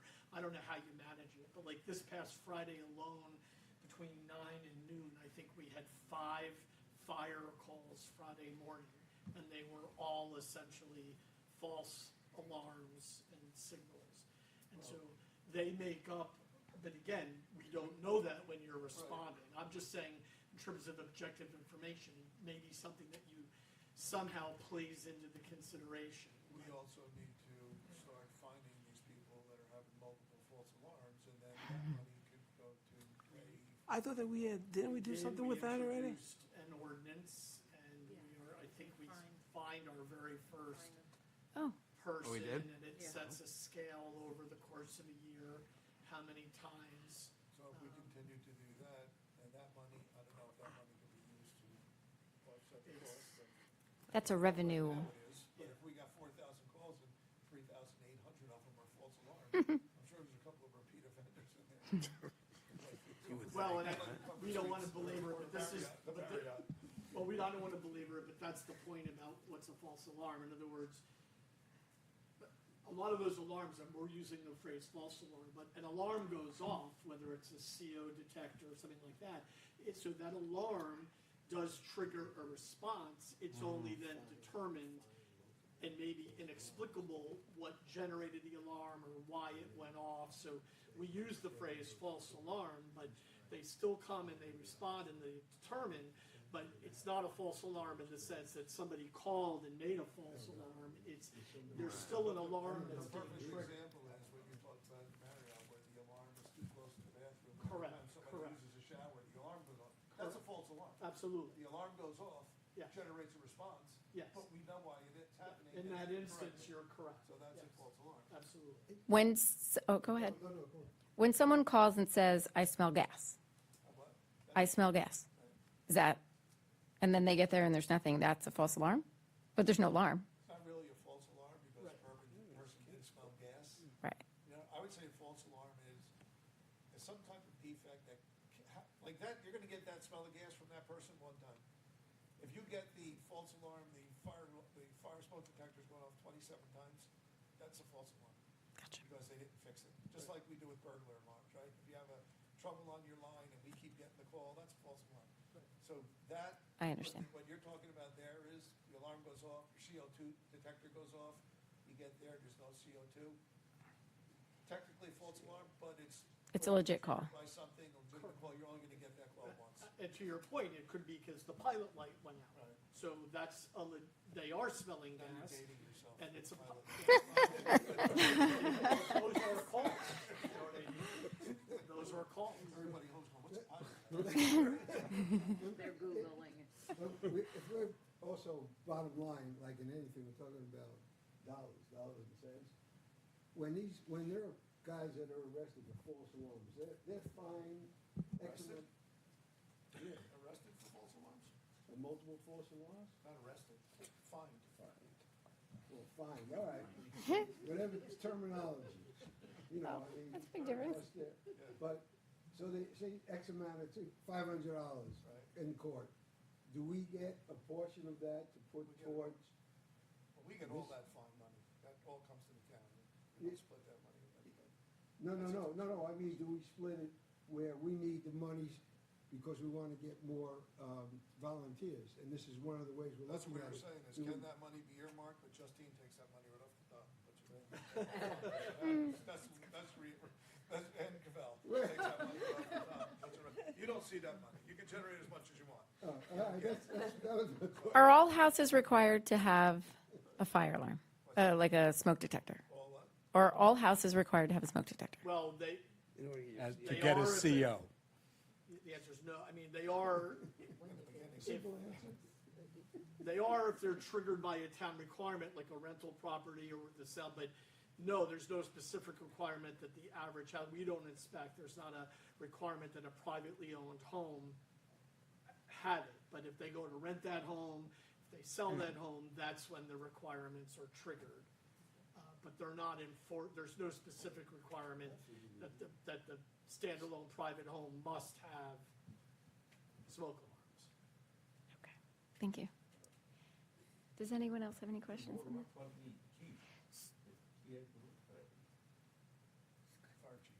I know what you're talking about. So for our next meeting, is there going to be a different document? What's the process? Yeah, so again, just the feedback, again, there's, I think, some things that we have to clarify, specifically those items on page 4 that we're seeking for additional clarification. I think at the end of the day, we have had meetings with them. They have come back with this as a scenario versus some of those tiering and, daytime, nighttime types of calls. I think what they were positioning it, saying this is our first year going into this, and could this be looked at next year? And, if this isn't working for North Brunswick as a community, we could always come back next year and modify it as an ordinance if we think that things need to be adjusted. So again, I think this is just the first step in trying to get something going. Right. And we can always come back if something isn't working. But yes, we do need to While we're down at the league, there are questions that we want to ask DCA and get clarification on to get answers to you. We can also provide the finance notice that they did at the end of '23 on some of the payment that we'll incorporate in here. But we'll get a working draft document to you by next week for review. And again, we can circulate it. If anybody wants conversations, we can set up meetings and go through these items. Another one that I think we'd want to hear is for eligibility. We think of this as for volunteer firefighters. They do have a tier 2, which is people that don't meet the requirement of being a firefighter, that they are seeking payment for those people. And again, it's just something for everybody to consider. I think they're seeking a different rate instead of, say, $12 for response. If you're not a fireman, but you come out to the call and you help out with the hoses, they're seeking like a $9 per call out for anybody who's not a volunteer firefighter, and they're calling it a tier 2. And I think that it was a good idea that it's people that maybe are 18 years old, they want to become a member, and so they're calling them like a junior fireman. There is a wait list right now to get into the academy, so that you're at least incentivizing them. They are helping and they are on a learning curve, but we are seeking that maybe there should be a time limit that like within 12 months you have to be enrolled in a fire school, so that your intention is to become a fireman, that you're not 5 years in showing up at a call and you're not actually a fire, you don't have your certifications to be a firefighter. So again, I don't know if there was any thoughts on that, but I think we were seeking for this to go towards volunteer firefighters. I have two separate questions. The payment for these, is it we're paying the fire departments and they're dispersing it, or is all the paperwork coming to us and the township is paying? So what we were proposing, they did, and I can circulate it, they did a proposal where we would, at the end of each quarter, we would issue a check to them, to the fire department, not to the 3 fire departments, the department, and the department would issue payments directly. We also separately worked up a proposal through Prime Point, our payroll system that has all the tax codes, everything in the ability. One of the members from the fire department met with Cavell, they met with Prime Point, and I can circulate Prime Point's proposal. Under that scenario, the township at the end of every quarter, each person from each firehouse would have access to log in. They would do all the reporting, but North Brunswick, the township, would log into the Prime Point, issue the payments, and the payments would go through, similar to a payroll. You get through your ACH, you get a direct deposit. So the township's the vehicle for the procurement of through Prime Point. It's their tax ID in Prime Point. So we're just facilitating it, but it is ultimately them. So instead of us giving them a check and them issuing it, we're putting it through Prime Point. Prime Point's issuing the payments. Is there a fee for that, adding new employees? So it's costing us in addition. I believe it was $3,700 a year. Yeah. And will that be separate than the 100,000 or come out Yeah, of the 100,000? yes, this would be separate to the 100,000. It would be $3,700 a year. And you mentioned quarterly, so this is set up, so 25,000 each quarter. So if it runs out, it's running out each quarter? They don't have that, but that is one of the things we did propose, is that you take the annual allocation, you divide it by a quarter so that you don't go over in any quarter and then be out by the fourth quarter. They weren't seeking that, but again, I think it's a good point that we should mention it back to them, that you don't go out by the third quarter, at least until if we get an answer on the buffer of whether or not we can set up a reserve and have, this is just, again, it's our first year and we don't have that buffer right now. Is there, this isn't going to come out the right way, a seasonal, like when more calls during the year? Like, is it 4th of July, you get more calls because of fireworks? Is there like a seasonal time where it's? Oh. Space heaters. Mm-hmm. Christmas trees, yeah. Yeah. Okay. So again, we I can think go the back to them quarterly, and ask that. a quarterly limit would eliminate the no one showing up at the end of the year issue. Yeah. Okay. But you wouldn't know, right? Like if they're not because the ordinance says that they don't have to report till 2 weeks after the closing period. Of each quarter. So you wouldn't know. Like they wouldn't know that the money's run out for the quarter until all the reporting goes in. And then how do you know who doesn't get paid and who does get paid? You know about how many calls you're getting that quarter. But you don't know how many people are showing up to them. Or 2, 3, 5, 10. So that dollar amount, you don't know how it's going to, and then, so everyone reports their stuff and there's not enough money, then how do you decide who doesn't get paid? Well, that's something that they're going to have, and I'm sure they understand that, and so that's something that's going to have to be an agreement, how they're going to work that out. Like I said, this is the first year we're doing it. I think we need to really talk to towns that have been doing it. Yeah. And see, I know that East Franklin's a little bit different because their district, but they do it. Maybe Danny Kaye can shine some light on how it's done or how they, I mean, they may have an endless bank over there because they're Yeah. So I think a lot of that before we can approve anything, right? Absolutely. Like I feel like we need a lot of work before we can do this. Absolutely. Great. But it's a good start. They have to buy into it. They have to understand, of all these things that you guys are talking about, they have to understand that when they buy into this, that if they want it all up front and they say we use all the money in the quarter, they have to buy into the fact that these people are still going to respond for the rest of the year. Right. So it has to be expected on both sides. Okay. Great. So again, I'll circulate the Prime Point proposal, their proposal, what they had provided. And again, there's some other municipalities. It is hard because some of them were districts, and so they're not really apples to apples. Like there was one that you had mentioned about at the end of each year, we had discussed that one with them. I think they were trying to incentivize them as they go, so they were seeking quarterly versus. You could do that quarterly too, right? Yeah. But yeah, we'll circulate this and start some dialogue and get it going. Great. Thank you. Ms. Russo? Thank you. Okay, items number 1 and 2 are minutes for approval for November 3rd meeting. And item number 3 is an ordinance on introduction.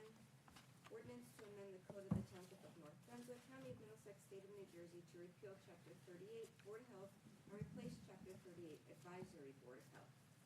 So what are the differences from what the ordinance was to what you want us to consider?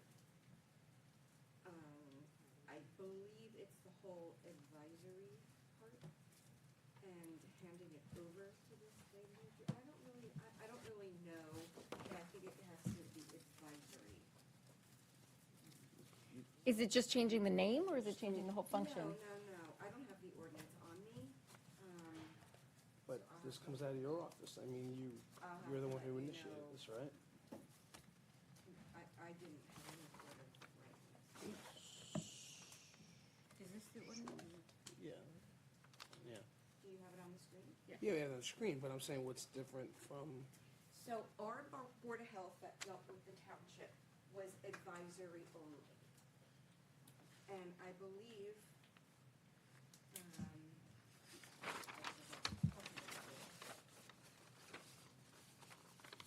I thought we were going to change the way it worked and go through the state. I could be wrong. I need to read through it. Is this something that is time sensitive for the next meeting? Or is this something we can have answers to next week and then vote on the 15th? Well, we could introduce it on December 1st and adopt it on the 15th, but again, what are the changes? What are the substantive changes? What is driving these changes, Lisa? because our Board of Health really didn't have a function. They're not really functioning that I know of. We need, can you please do some research so that we have some better info on why we're doing this before we Yes. consider it, if you don't mind? Yes, absolutely. Thank you.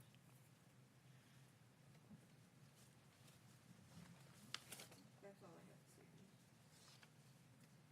say. I believe that is all for this evening. Yes, I'm please, go sorry. ahead. Is grass and concrete not going to be Oh, discussed? right.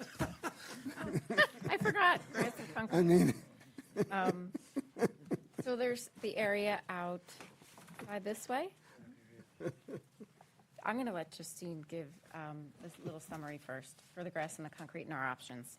Yeah, you just, after the end of the meeting, if we can walk out back just to show you the illustration, but if any of you are familiar with the front of the building, there used to be where the round section is, there was the grassy area and some shrubs, and then we added the concrete. We kind of did like a designer borderline that we did, and then came to concrete, and that kind of helped lend itself to additional purposes towards the front of the building.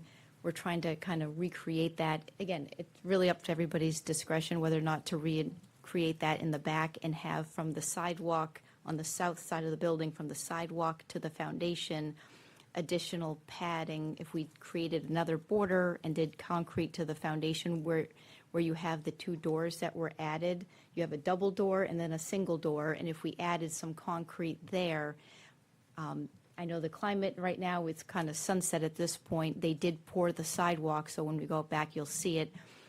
They are going to be mobilized here until they said mid-March is what we did meet with them today. There is the employee entrance. There's like a small awning that canopy they're installing that is going to require additional concrete work, masonry work in the spring in March. So if we have a decision whether or not we are seeking to do this, they could get us a proposal by January. We could do a change order in February, and they would add that to their scope for March when they're pouring the concrete around the columns. They could add this additional padding to round out that area. Again, it's if it was something that you were seeking. Right now, we are on target. I think they're a little ahead of schedule, so there hasn't been any major change order items. There's been a couple deletions that we're going to be coming to you for the next meeting. Some small items where they were fixing a few things, some leaks that they found. But again, it's just something for you to consider. There is a $50,000 allowance that they have on the contract, so it is something for you to consider. So when we're there, we can walk out back, especially with the food bank or any events that you have. If you wanted, right now it's only a 5-foot wide sidewalk. So if you took delivery of some of those larger pallets that are kind of oversized, this would give you additional space to move the pallets, or if you needed to set up, we're going to be moving the food bank back here from the senior center to the back where they kind of run a drive-through so they could set up the tables, they could have stuff. Right now, it's just grass, a 5-foot sidewalk and grass, and you really can't position it anywhere. If you needed to set up tables or a drive and you were collecting, if they did a large drop-off, and they needed to put it on a concrete pad, it's really, you're into a parking space at this point. So it's just, again, it's a conversation piece that was brought up. We, said we want to, I think you wanted to bring it to the council to consider. And we can explore it. We can get pricing for you for next month. I think pricing is important. I think pricing is important. Aesthetically, the grass with some nice bushes would look nice, but then there's maintenance that's involved with that, right? Mowing and trimming and whatever. I think functionality-wise, if you're putting the concrete there, then maybe you could do small vendor shows, or you could do other things where you have tables out there. If you're going to do, if the police department wants to do something out back, there's more options to set up tables or spaces where the grass might not be conducive to that. Right. But there's a cost associated with it, so there's lots of pros and cons. And I guess. Yeah. And again, so we'll get pricing, and again, it might not be the whole stretch. It might just be in between the doors, or maybe you want the whole stretch. We just needed more of an answer because they ran some chasers to reinstall the irrigation, and we don't want them to spend money on reinstalling the irrigation heads if we're going to be putting concrete. We're not going to put the grass in. So it's really just, again, nothing today. We just want to know, should we be getting pricing for it to come back to you? Is really just I think pricing, we need pricing. Yeah. Yes. But also the pricing for the irrigation and all the other stuff to know, because that's not like, Right. It's not free either, right? Right. So there's Right, so there'd be credits, again, so there's add deletes and stuff that if they need to make some site modifications.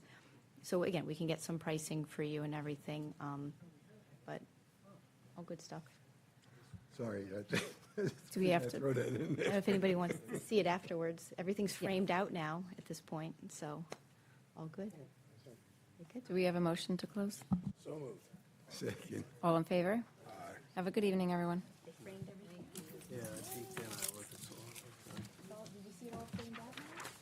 I ran in, so.